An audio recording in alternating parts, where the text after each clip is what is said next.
দিনী ভাই বোন, রাসূল সাল্লাল্লাহু আলাইহি সাল্লামের পদ্ধতিই চূড়ান্ত। এক সাই শস্য দিতে হবে, শস্যই দিতে হবে। মানুষ মূল্য দিলে গুনাহগার হবে। সারা পৃথিবীর মানুষ যদি টাকার ফেতরা দেয়, সারা পৃথিবীর মানুষের কারো ফেতরা আদায় হবে না। এটা এই চূড়ান্ত। সারা দুনিয়া যে দিচ্ছে, সারা দুনিয়া দেখ না, আরো কেউ দেখ না। যদি টাকা দিয়ে ফেতরা দেওয়া প্রমাণ করতে হয়, আবার মুহাম্মদ সাল্লাল্লাহু আলাইহি সাল্লামকে আসতে হবে, এসে বলতে হবে যে তোমরা টাকা দিয়ে ফেতরা দাও। ওই সময়ে টাকা ছিল, ওই সময়ে মুদ্রা ছিল। স্বর্ণের মুদ্রা দিয়ে হাট বাজার হতো, রূপার মুদ্রা দিয়ে হাট বাজার হতো, কিন্তু তিনি মুদ্রার কথা উল্লেখ করেননি। আব্দুর রাজ্জাক সাহেব, চাউল যে কেউ নেয় না, ফেলে দেন। কেউ যদি না নেয় তো জামিয়ে পাঠিয়ে দিন। এখন আপনার পথ কি? যদি কোনো পথই না পান তো একটা কিছু করবেন, কিছুই যদি না পান তো বাড়িতে রাখা হবে না, ফেলে দেন। দুনিয়া অত খাটো হয়নি, কিয়ামত পর্যন্ত অত খাটো হবে না। আমি আর আপনি ভুল বুঝছি। সম্মানিত দিনী ভাই বোন, ফেতরা সম্পর্কে আমরা একটা চূড়ান্ত পর্যায়ে গিয়ে বলতে চাচ্ছি যে ফেতরা শস্য দিয়েই দিতে হবে, খাদ্যমূলক গুরুত্বপূর্ণ জিনিস দিতে হবে, তা চাউল হয় উত্তম হবে। পরিমাণ 2.5 কেজি, 3.25 সের। আগে থেকে যে হিসাব ছিল সেটাই ঠিক আছে। কখন দিতে হবে? ও আমার বেহা আন্তুয়াদ্দা খরুজিন না সেলাল মুসাল্লা কাবলা খরুজিন না সেলাল মুসাল্লা। মানুষের ঈদের মাঠে যাওয়ার পূর্বে, আগে যে আপনাদের বাপদাদারা ঈদের মাঠে যাওয়ার পূর্বে ফেতরা বের করতেন, এটাই হুবাহু হাদিস সাথে মিল আছে। এটাই হলো হাদিসের বাস্তব আমল। তবে সহি হাদিস আসার থেকে পাওয়া যায়, আব্দুল্লাহ ইবনে উমর থেকে, যে 1 দিন বা 2 দিন আগে ফেতরা বের করা যায়। তা হলো 28শে রমজান, তা হলো 19শে রমজান, নিতান্তই। তবে বুখারী মুসলিমের সিদ্ধান্ত এটাই যে আপনি ঈদের মাঠে যাওয়ার পূর্বে ফেতরা বের করে যাবেন। এসে বের করলে সেটা আর ফেতরা হবে না, সেটা হবে সাদাকা। সেটা আবার জাকাতুল ফেতরা হলো না, যেটা আপনার সিয়ামকে পবিত্র করার জন্য। পূর্বেই করতে হবে, শস্য দিয়েই করতে হবে। নিতান্তই আগে চাইলে 1 দিন 2 দিন আগে। 15 রমজান থেকে ফেতরা বের করার তো প্রশ্নই আসে না। মসজিদ ভর্তি হয়ে গেছে ঢাকায়, দেখেন। 15 রমজান থেকে ধর্ম নিজের মতো, ধর্ম নিজের মতো। হাজি ক্যাম্পে উঠেছি তো এখন বলছে লাব্বাইক আল্লাহুম্মা লাব্বাইক। শেষ হলো তো আমি বলছি ভাইজান এখানে বলাচ্ছেন কেন? ও তো যখন এহরাম বাঁধবে, এলাম লামে যখন বিমান পৌঁছিবে, জিদ্দায় নামার পূর্বে তখন বলবে। তখন বলছে যে বাড়ি থেকে বললেও হবে। এখন কি উত্তর দিবেন বলেন? তো ধর্ম তো তাদের নিজের ব্যাপার। আল্লাহ রাসূল বললেন এলাম লামে, ভারত, বাংলাদেশ, পাকিস্তান, এমানবাসীদের জন্য, আর উনি বলছেন বাড়ি থেকে। তাহলে করার কি আছে? তাহলে প্রথম রমজান থেকে ফেতরা বের করতে পারবে, তাহলে 15 যেদিন ইচ্ছে সেদিনই করবে। রাসূল সাল্লাল্লাহু আলাইহি সাল্লাম ঈদের মাঠে যাওয়ার পূর্বে ফেতরা বের করতে বলেছেন শস্য দিয়ে। এইটাই হিসাব। সেই দিন সূর্য ডুবা পর্যন্ত যেসব ছেলে মেয়ে জন্ম নেবে তার ফেতরা দিতে হবে। ভিক্ষুককেও ফেতরা দিতে হবে, এ কথাই ঠিক। বন্টন ঈদের মাঠে যাওয়ার আগে যদি সহজ হয় করেন, যদি পরে সহজ হয় করেন। বন্টন পরিস্থিতি অনুযায়ী করবেন, এটাই ঠিক। ঈদের দিনের একটু তাকবীর বলে বাকি অংশটুকু ঈদের দিনের সকালের জন্য রেখে দিচ্ছি। সেদিন সময় আল্লাহ অনুকূলে করলে আবারও হবে আপনার সাথে কথা ইনশাআল্লাহ। ইমাম জোহরি থেকে একটি সহি সূত্র প্রমাণ হয় যে কানান নাসু ইকাব্বিরুনা হিনা ইয়াখরুজুনা মিন মানাজিলিহিম। ঈদুল ফিতরে মানুষ তাকবীর বলতো যখন ঈদের সলাতে যাওয়ার জন্য বাড়ি থেকে বের হতো, হাত্তা ইয়াতুল মুসাল্লা, ঈদের মাঠে আসা পর্যন্ত। অফি রিওয়ায়াতিন হাত্তা ইখরাজাল ইমাম, ইমাম বের হওয়া পর্যন্ত। ফায়জা খারাজা সাকাতু, যখন ইমাম তার সলাতের জায়গায় চলে যেতেন তখন মুসাল্লিরা তাকবীর বলা থেকে বিরত হয়ে যেতেন। অনেক বর্ণনায় এসেছে কানান নবী সাল্লাল্লাহু আলাইহি সাল্লাম ইকাব্বিরু হিনা ইয়াখরুজা হাত্তা ইসাল্লিয়া। আল্লাহ রাসূল তাকবীর বলতেন বাড়ি থেকে বের হওয়ার সময় সালাত শুরু করা পর্যন্ত। এগুলো ঈদুল ফিতর। ঈদুল ফিতরের তিনটে সুন্নাত। এক, আল মাসি, পায়ে হেঁটে যাওয়া, সম্ভব হলে পায়ে হেঁটে যাবেন, এটাই ঠিক। যাবেন একটাই, আসবেন একটাই। দুই, আল আকলো কাবলাল খরুজ, বের হওয়ার পূর্বে খাওয়া, যেটা কুরবানির বিপরীত। তিন, অল ইগতিসাল, গোসল। গোসল সুন্নাতের অন্তর্ভুক্ত, না পারেন সেটা ভিন্ন কথা। ঈদুল ফিতরের জন্য এই তিনটে, গোসল টোসল করে ভালো পোশাক পরে। ভালো পোশাকের অর্থ এই নয় যে নতুন পোশাক হতে হবে। জুমার দিনে পোশাকের যত গুরুত্ব পেশ করা হয়েছে, ঈদের দিনের তত গুরুত্ব পেশ করা হয়নি।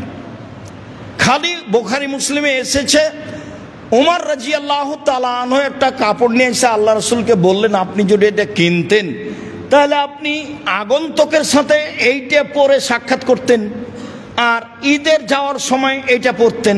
এইটা বললেন, এটা এইভাবে বললেন। আর জুমার দিনের জন্য আল্লাহ রাসূল বলেছেন সকালে সকালে গোসল করলো, স্ত্রীকে গোসল করালো, সম্ভব হলে আতর গায়ে লাগালো, তারপরে ভালো পোশাক পরিধান করলো, পায়ে হেঁটে মসজিদে গেল, মানুষের কাঁধ ডিঙ্গিয়ে সামনে গেল না, ইমামের খুতবা শুনলো, তার সাথে সালাত আদায় করলো। তাহলে বাড়ি থেকে যত পদক্ষেপ পা রেখেছে ততবার সমান। এক বছর তাহাজ্জুদ সালাত আদায় করলে, এক বছর নফল সিয়াম আদায় করলে জানে কি হয় তাই। তাহাজ্জুদ সিয়াম, তাহাজ্জুদ সিয়াম, তাহাজ্জুদ সিয়াম, এক বছর সমান যা, প্রত্যেক পদক্ষেপে তাই। সেইখানে ভালো পোশাকের কথা আছে। আর আপনি যদি এই ঈদে 4-5 সেট কাপড় নেন তাহলে তো দোকানদারকে সামলাতে হবে, যেখানে কাপড় তৈরি হচ্ছে তাকে সামলাতে হবে, তাহলে কর্মচারীকে সামলাতে হবে, তাহলে সবাই ব্যস্ত। তো আবার রামাজান মূল্যায়ন করবে কে? আপনি যেমন 5 কাপড়ে ব্যস্ত, তা আপনার বউ তেমন 10 কাপড়ে ব্যস্ত, তো দোকানদারও তেমন ব্যস্ত।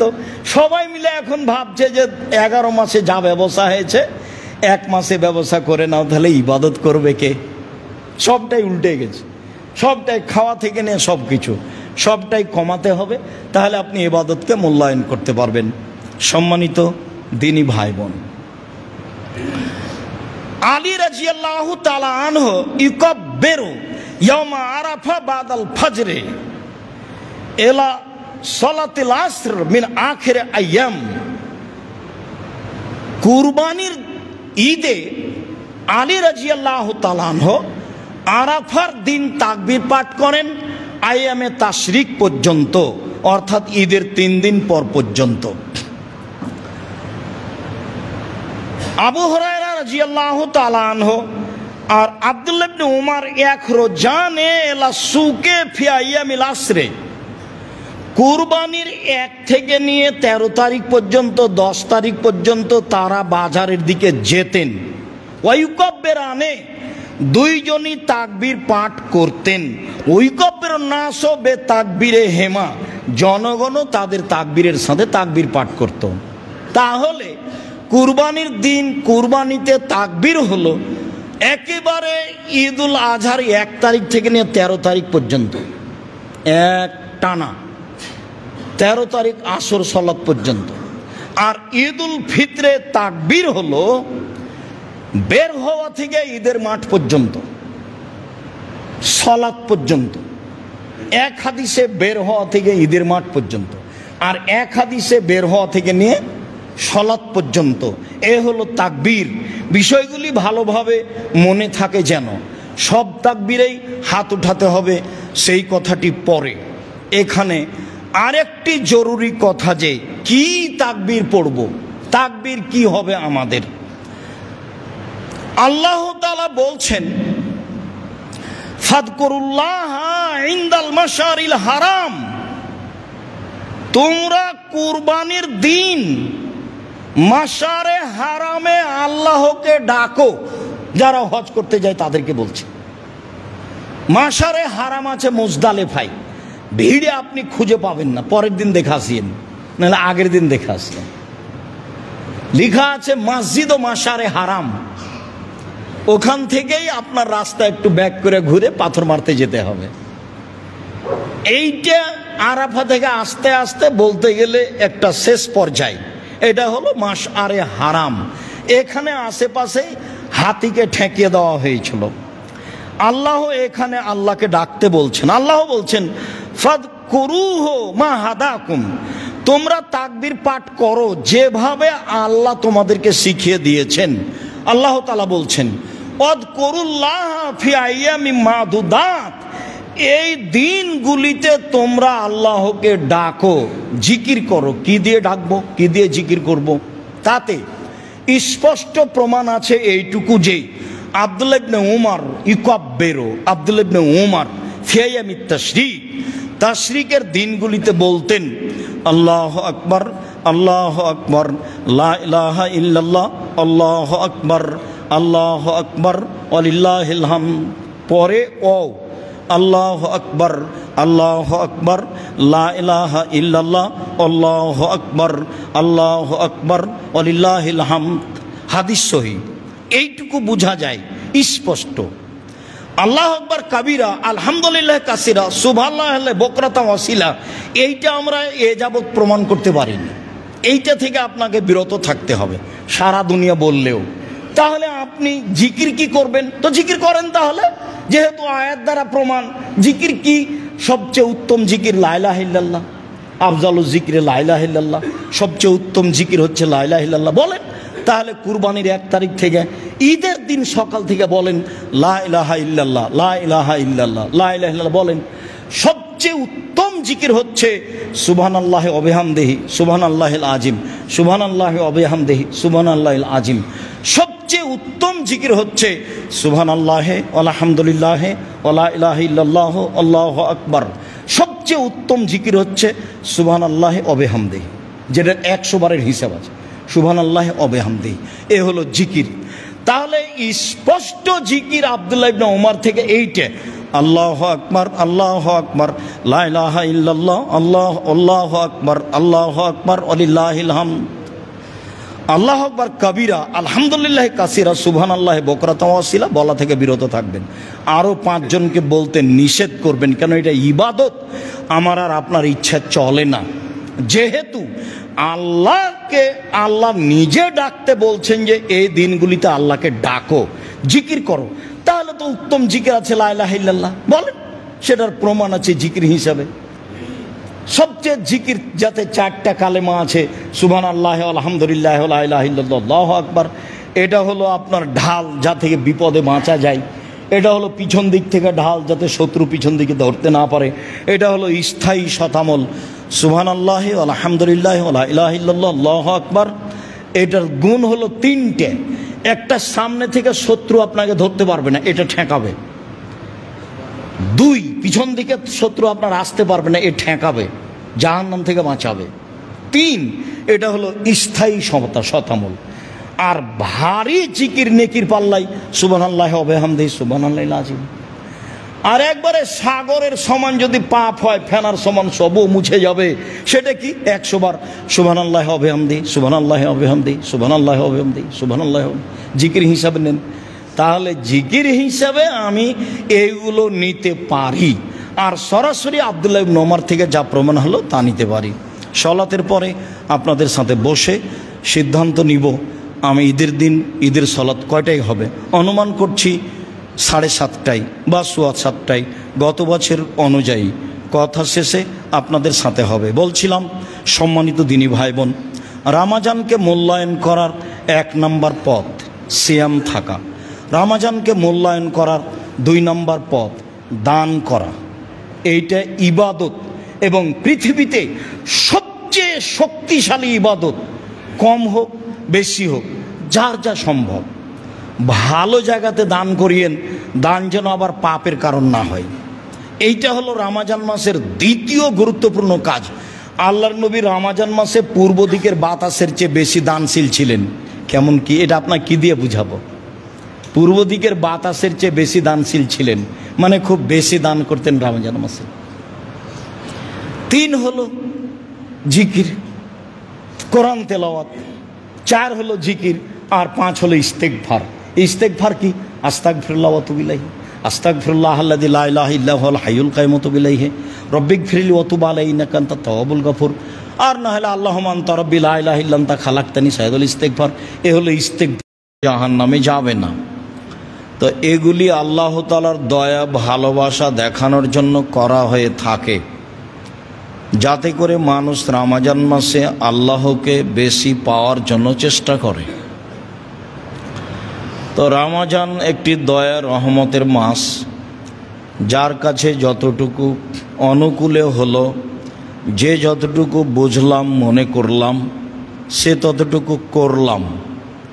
পার হয়ে যাচ্ছে, গেলে আবার ফিরে আসবে 1 বছর পরে, এ কথাই ঠিক।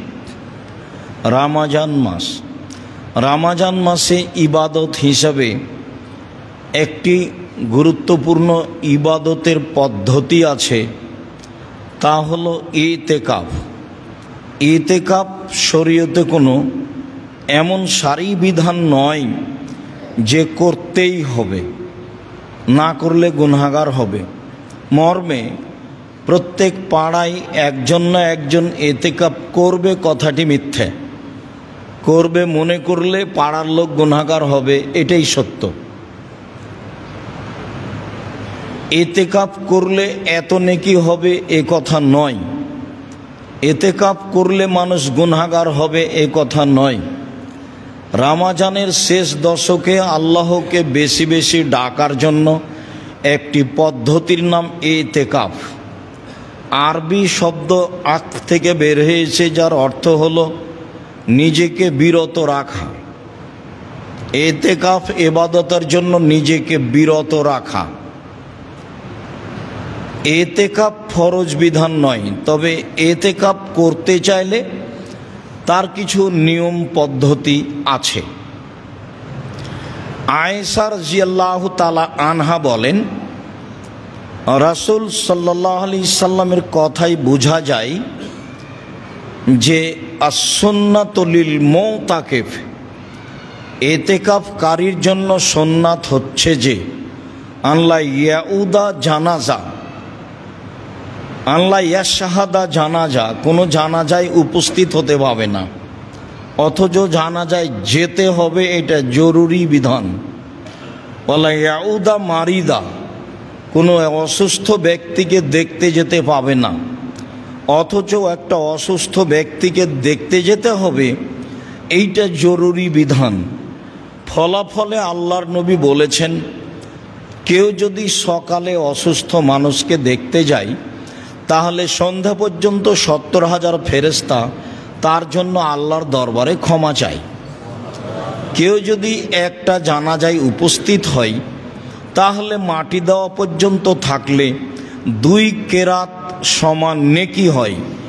1 কেরাত সমান ওহুদ পাহাড়, আর ওহুদ পাহাড় হলো 4 কিলোমিটার প্রশস্ত, 8 কিলোমিটার লম্বা। নিচে কত আছে তা মানুষ জানে না। দুইটারই ফলাফল অনেক, যেতে হবে এটাও জরুরি। আবার ইতিকাফ অবলম্বন করলে যেতে হবে না, যাওয়া যাবে না, এইটা বিধান। তৃতীয়, ওয়ালা এমাসা এমরাতান, স্ত্রী মিলনে যেতে পাবে না। 4, ওয়ালা ইউবা সেরাহা, তার সাথে শরীরের সাথে শরীর মিলাতে পাবে না। ওয়ালা একরোজা লে হাজাতিন, কোনো প্রয়োজনে বাড়ি থেকে বের হতে, স্থান থেকে বের হতে পাবে না। ইল্লা লাবুদ্দা মিনহু, তবে যদি তার জরুরি কিছু প্রয়োজন হয়, পেশাব পায়খানা বা গোসল, এছাড়া তার স্থান ত্যাগ করতে পাবে না। এ কথা আয়েশা রাদিয়াল্লাহু তাআলা আনহা বলেন। তাতে তিনি বলেন, লা ইতিকাফা ইল্লা বিসিয়ামিন, সিয়াম রোজা ছাড়া ইতিকাফ চলে না। ওয়ালা ইতিকাফা ইল্লা ফি মসজিদিন জামে, জুমা মসজিদ ছাড়া ইতিকাফ চলে না। অক্তিয়া মসজিদে ইতিকাফ হবে না। মহিলাদের বাড়িতে বা মক্তবে এতেকাফ হবে না। মহিলাদের জন্য যদি মসজিদে নিরাপদ জায়গা থাকে তাহলে জুমা মসজিদে আসতে হবে, অন্যথায় এতেকাফ নেই। ফরজ বিধানই নেই, তার হজ ফরজ টাকা আছে কিন্তু মাহারাম নেই, তখন তার উপরে হজ ফরজ হয়নি। আর এতেকাফ তো ফরজের কোনো প্রশ্নই আসে না। হজ ফরজ বিধান তো মাহারাম ব্যক্তি নেই, তখন তার হজ ফরজ হয়নি। বোনের স্বামী যাচ্ছে, বোন যাচ্ছে, তাই বোনের সাথে চলে যাবে, এই সবগুলো অহেতুক কথা।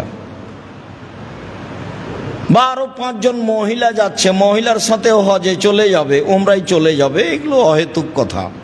এসব কথার সাথে রাসূল সাল্লাল্লাহু আলাইহি সাল্লামের কোনো কথার মিল নেই। বলছিলাম ইতিকাফ। আয়েশা রাদিয়াল্লাহু তাআলা আনহা বলেন, কানান নবী সাল্লাল্লাহু আলাইহি সাল্লাম ইয়াতাকিফুল আশরাল আওয়াখিরা হাত্তা তাওয়াফাহুল্লাহু তাআলা। আল্লাহর নবী রমজানের শেষ দশকে ইতিকাফ করতেন, এভাবেই তিনি দুনিয়া থেকে বিদায় নিয়েছেন। সুমাইতাকাফা আজওয়াজুহু মিন বাদিহি, এরপরে তার স্ত্রীগণ মসজিদে এতেকাফ করতেন। মহিলারাও মসজিদে এতেকাফ করতে পারে, প্রমাণে বুখারী মুসলিমের হাদিস। রাসূলের স্ত্রীগণ এতেকাফ করতেন। আবু হুরায়রা রাদিয়াল্লাহু তাআলা আনহু বলেন, কানান নবী সাল্লাল্লাহু আলাইহি সাল্লাম ইয়াতাকিফুল আশরা। আল্লাহর নবী নিয়মিতই রমজানের শেষ দশক ইতিকাফ করতেন। তবে কানা ইতাকাফা ইশরিনা ফিল আম আল্লাযী কুবিজা ফিহি, যে বছর তিনি দুনিয়া থেকে বিদায় নেন, ইন্তেকালের বছর তিনি 20 দিন ইতিকাফ করেছিলেন। মানুষ প্রয়োজন মনে করলে, ভালো মনে করলে 20 দিন ইতিকাফ করতে পারে, হাদিস বুখারী মুসলিম।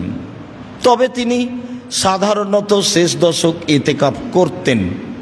আব্দুল্লাহ ইবনে ওমর রাদিয়াল্লাহু তাআলা আনহু বলেন, সাআলা ওমর আন নবিয়্য, একদা ওমর রাদিয়াল্লাহু তাআলা আনহু আল্লাহর নবীকে জিজ্ঞাসা করেছিলেন, আল্লাহর নবী, কুনতু নাজারতু লাইলাতান ফিল মসজিদিল হারাম ফিল জাহেলিয়া, জাহেলিয়াতের যুগে যখন আমরা মুসলমান হইনি, তখন আমি উমর কাবা ঘরে 1 রাত এতেকাফ করব বলে মানত মেনেছিলাম। 1 রাত এতেকাফ করব বলে মানত মেনেছিলাম। আল্লাহ রাসূল তাকে বললেন, ফাউফে বেনাজরাক, তুমি তোমার মানত পূর্ণ করে নাও, 1 রাত এতেকাফ করে নাও। হাদিস বুখারী মুসলিম। এর অর্থ এই নয় যে একদিন এতেকাফ চলে, এটাই ছিল তার মানত, যা পালন করতেই হবে। মানত পালন করতেই হবে যে কোনো মূল্যে। তো সন্তান হলে উট কুরবানি করব বলেছেন, আকিকা দিবেন, তো উটের তো আকিকা হয় না, তো এখন ভালো কাজের একটা করেছেন, সিদ্ধান্ত নিয়েছেন, তো নিয়ে আসেন, রাজস্থান থেকে উট কিনে নিয়ে আসেন, বা বাংলাদেশে কোথায় পাওয়া যায় খুঁজেন। যদি সম্ভব না হয় তাহলে 10 জন ফকিরকে 100 কেজি করে চাউল দিয়ে ফিরে আসতে হবে। এই হলো পদ্ধতি। তো মানত করেছো তুমি পূর্ণ করো, এটা ছিল মানত। এর অর্থ এই নয় যে একদিন এতেকাফ চলে, এর অর্থ এই নয় যে 3 দিন এতেকাফ চলে, এর অর্থ এই নয় যে ইচ্ছা মতো এতেকাফ চলে, এর অর্থ এই নয় যে 12 মাস এতেকাফ চলে। কোনো মাসই এভাবে এতেকাফ চলে না। সিয়াম ছাড়া এতেকাফ চলে না, জুমা মসজিদ ছাড়া এতেকাফ চলে না। এতেকাফ রমজানের শেষ দশক বা রমজানের শেষ 20 দিন চলে মানুষের ইচ্ছা। আয়েশা রাদিয়াল্লাহু তাআলা আনহা বলেন, কানান নবী সাল্লাল্লাহু আলাইহি সাল্লাম এজা আরাদা ইয়াতাকে ফাসাল্লাল ফাজরা সুম্মা দাখালা ফি মুতাকাফিহি। আল্লাহর নবী যখন এতেকাফের ইচ্ছা করতেন, তখন ফজরের সালাত আদায় করে তিনি তার এতেকাফের স্থানে প্রবেশ করতেন। হাদিস মুসলিম। এতে মনে হচ্ছে যে এতেকাফে বসার টাইম হলো ফজরের সালাতের পরে। হাদিস তো সহিহ, কিন্তু সব হাদিসের বিবেচনায় দেখা গেছে যে আসলে শেষ দশক শুরু হয় বিশ্রাম আজান শেষ হলে সূর্য ডোবার পরে, যার কারণে আবার যদি ফজরের সলাতের পরে এতেকাফে বসা হয় তাহলে রাত ছুটে যায়, যেটা বিশেষ ইবাদত রয়েছে। যার কারণে সব মিলে এটাই যে এতেকাফ করতে চাইলে বিশ্রাম আজান শেষে মাগরিবের সলাতের পরে তার এতেকাফের স্থানে বসবে। এতেকাফ অবস্থায় জরুরি প্রয়োজন ছাড়া বাইরে কোথাও যেতে পারে না, তবে পরিবারের সাথে প্রয়োজনীয় কথা বলতে পারে, জরুরি কথা বলতে পারে। আল্লাহ রাসূল বলতেন, রাসূলের স্ত্রী সাফিয়া রাদিয়াল্লাহু তাআলা আনহা একদা রাসূলের এতেকাফ অবস্থায় মসজিদে আসলেন। তিনি স্বামীর সাথে কথা বললেন। যখন কথা শেষ হয়ে গেল তখন তিনি বিদায় নিচ্ছেন, তো পিছে পিছে আল্লাহ রাসূল হাঁটছেন মসজিদের বারান্দা পর্যন্ত। বের হওয়ার কাছাকাছিতেই দুইজন লোক সামনে পড়ল। আল্লাহ নবী বললেন, ইনি হচ্ছেন সাফিয়া। সাহাবীগণ বললেন, বলেন কি? আপনি কি মনে করছেন যে আমরা সন্দেহ করব এ অন্য মহিলা? তাই কি আপনি তাড়াতাড়ি বললেন যে এ হচ্ছে সাফিয়া? তখন আল্লাহ রাসূল বলছেন, দেখো আমি তাড়াতাড়ি বললাম এই জন্য যাতে করে শয়তান তোমাদের অন্তরে এতটুকুও জাগাতে না পারে এইটা বাক্যে। হাদিস বুখারী মুসলিম। এইটা বাক্যে এ মহিলাকে এইটুকু তোমরা যে ভাববা, এই ভাবা যেন তোমাদের ভিতরে না আসতে পারে, তাই আমি বলে দিলাম এটা সাফিয়া। আয়েশা রাদিয়াল্লাহু তাআলা আনহা বলেন, কানান নবী সাল্লাল্লাহু আলাইহি ওয়াসাল্লাম ইখরুজু ইলাইয়া রাসাহু ওয়া হুয়া ফিল মুতাকিব। আল্লাহ নবী তার মাথাটা ইতিকাফ অবস্থায় আমার দিকে বের করে দিতেন, লাগসেলাহু উরাজ্জেলাহু, যাতে করে আমি মাথাটা ধুয়ে দিই, যাতে করে আমি মাথাটায় চিরুনি করে দিই। মাথাটা ধুয়ে দেওয়ার সুবাদে তিনি মাথা আমার দিকে করে দিতেন, আমি তা ধুয়ে দিতাম। হাদিস বুখারী মুসলিম। তাহলে স্ত্রীর নিকট থেকে এইটুকু সেবা নেওয়া যায়, বা স্ত্রী প্রয়োজনে কথা বলতে পারে, প্রয়োজনে সামাজিক জরুরি কথা বলতে পারে। মোবাইল ব্যবহার করা থেকে বিরত থাকতে হবে সম্ভবপর, যে কোনো অপ্রয়োজনীয় কথা থেকে বিরত থাকতে হবে সম্ভবপর। বলছিলাম ইতেকাফ, যা বললাম মোটামুটি এতেকাফের অবস্থা। মনে থাকে ভালোভাবে যেন যে এতেকাফ কোনো জরুরি বিধান নয়। এতেকাফ মহল্লা একজন করতে হবে, এটা একটা মিথ্যা কথা সমাজে ছড়িয়ে আছে। এই মিথ্যে থেকে মানুষকে ফিরে আসতেই হবে। কেউ যদি এইরকম বিশেষ পদ্ধতিতে ইবাদত করতে চায় তখন তার পদ্ধতি হলো এই। সম্মানিত দিনী ভাই বোন, তারপরে ফিরে যাই লাইলাতুল কাদর। লাইলাতুল কাদরের কথার পূর্বেই বলি, আমাদের দেশের ভারত, বাংলাদেশ, পাকিস্তানের শতকরা ৯৫ জন লোক মনে করে আসলে সব কিছু হয়ে গেছে 15ই শাবান। সারা বছরে যারা মারা যাবে, যারা জন্ম নিবে, যার রুচি বন্টন হবে, সবই তো 15ই শাবানে হয়ে গেছে জাল হাদিসের মাধ্যমে। তাহলে আর লাইলাতুল কাদরে কি হবে?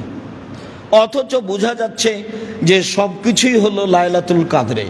এই কথাটা ভালোভাবে মনে রাখতে হবে যে 15ই শাবান কিছু না, যা প্রমাণ আছে সব জাল হাদিস।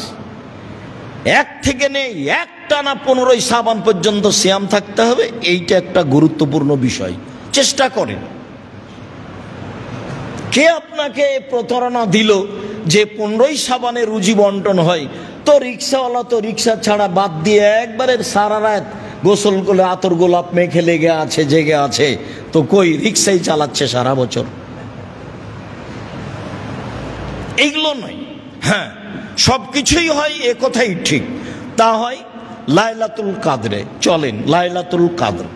আল্লাহ তাআলা বলেন, ইন্না আনজালনাহু ফি লাইলাতুল কাদর, নিশ্চয় আমি কোরআন অবতীর্ণ করেছি কদরের রাতে। খোলা কথা, কোরআন মাজিদ।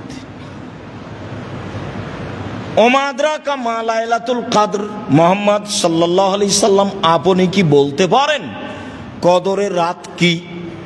আমি বলি লাইলাতুল কদর খায়রুম মিন আলফি শাহর, কদরের রাত হচ্ছে 1000 মাসের চেয়ে উত্তম। 1000 মাস ইবাদত করলে যা নেকি হবে, লাইলাতুল কদরে ইবাদত করলে তার চেয়ে বেশি নেকি হবে। লাইলাতুল কদরের আরো বিশেষত্ব, তানাজ্জালুল মালায়েকাতু রূহ ফিহা, সে রাতে জিবরাইল এবং ফেরেশতাগণ অবতীর্ণ হন। কত হন তা উল্লেখ করা হয়নি, হাজারো লাখো কোটি হতে পারে, সবই হতে পারে। জিবরাইল যেহেতু আসেন, কাজে আরো হাজারো কোটি ফেরেশতা আসতে পারেন।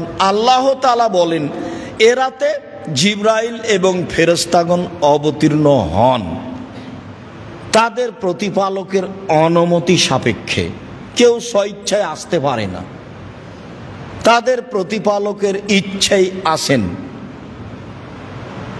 এরপরে মিন কুল্লি আমর, সব কিছু নিয়ে, দেখেন সব কিছু নিয়ে, সারা বছরে যা কিছু হবে, মরবে বাঁচবে, রুজি হবে, যেটাই পৃথিবীর মানুষ বুঝুক না কেন, সারা বছরের বাজেট বুঝুক, এটাই ঠিক।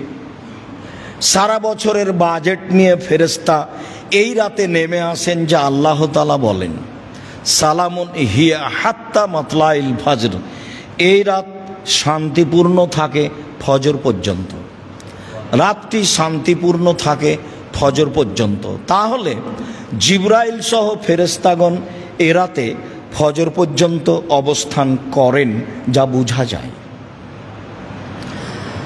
আল্লাহ তাআলা অন্য আয়াতে বলেন ইন্না আনজালনাহু ফি লাইলাতিন মুবারাকা, নিশ্চয় আমি কোরআন অবতীর্ণ করেছি বরকতময় রাতে।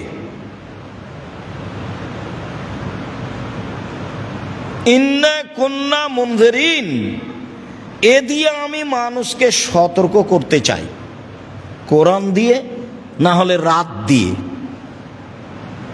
আমাকে চিনো বুঝো, কোরআন দিয়ে না হলে আমাকে দিয়ে আমি মানুষকে সতর্ক করতে চাই। ফিহা ইউফরাকু, এ রাতে চূড়ান্ত সিদ্ধান্ত নেওয়া হয়, কুল্লু আমরিন হাকিমিন, প্রত্যেক জ্ঞান সম্পন্ন বিষয়ের।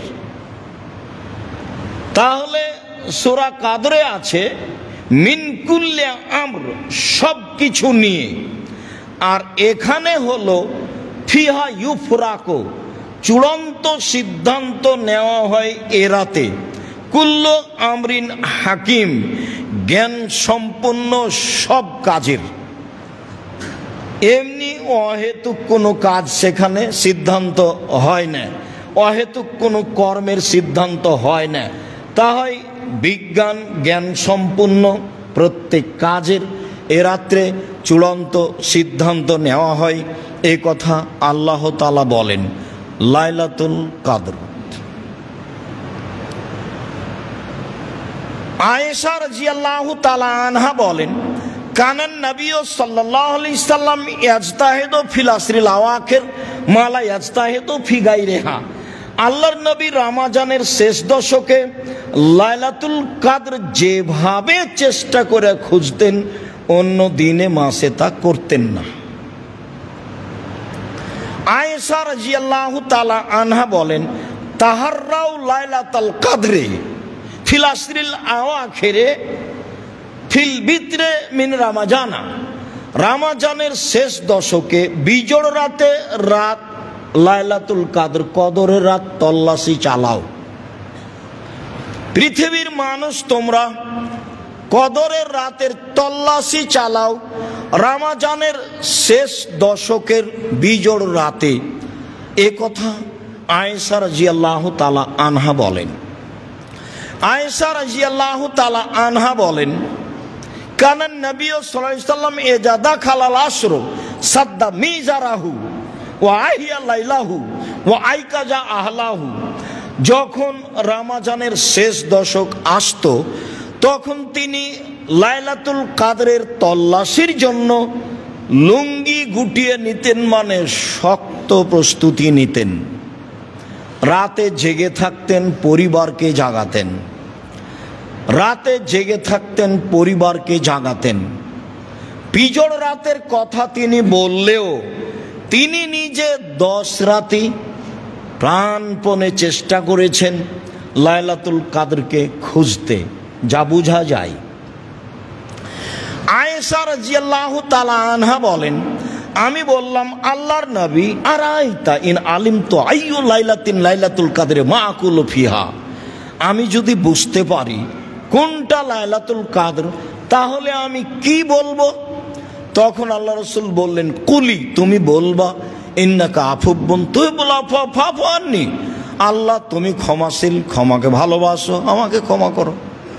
যেহেতু তুমি নিজেই ক্ষমাশীল, ক্ষমাকেই ভালোবাসো, আমাকে ক্ষমা করো। যেটা কাজ তোমার সেটা করো। আমিও বলছি আল্লাহুম্মা ইন্নাকা আফুবুন তুহিব্বুল আফওয়া ফাফু আন্নি, হে আল্লাহ তুমি ক্ষমাশীল, ক্ষমাকে ভালোবাসো, আমাকে ক্ষমা করো।